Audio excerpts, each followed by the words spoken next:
ডারউইনে প্রথম দিনেই বাংলাদেশ শুধু অস্ট্রেলিয়াকে চাপেই ফেলেনি, নিজেদের সামর্থ্যেরও একটা বার্তা দিয়েছে। আর সেই বার্তা পৌঁছে গেছে ভারতেও।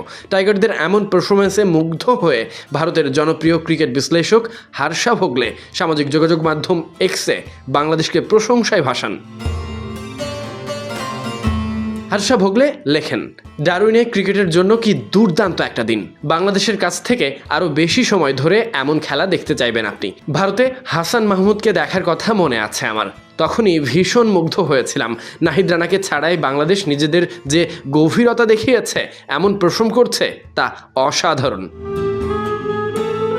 প্রথম দিনেই অস্ট্রেলিয়ার শক্তিশালী ব্যাটিং লাইন আপকে 198 রানে গুটিয়ে দেয় বাংলাদেশ। বল হাতে হাসান মাহমুদের দুর্দান্ত কীর্তি, 6 উইকেট তোলা। এদিকে তাসকিন এবাদতরাও সেরা, 2 উইকেট করে শিকার করেন তারা। জবাবে দিন শেষে 1 উইকেট হারিয়ে বাংলাদেশের সংগ্রহ 96 রান। অস্ট্রেলিয়ার চেয়ে পিছিয়ে 102 রান, তবে হাতে এখনও 9 উইকেট।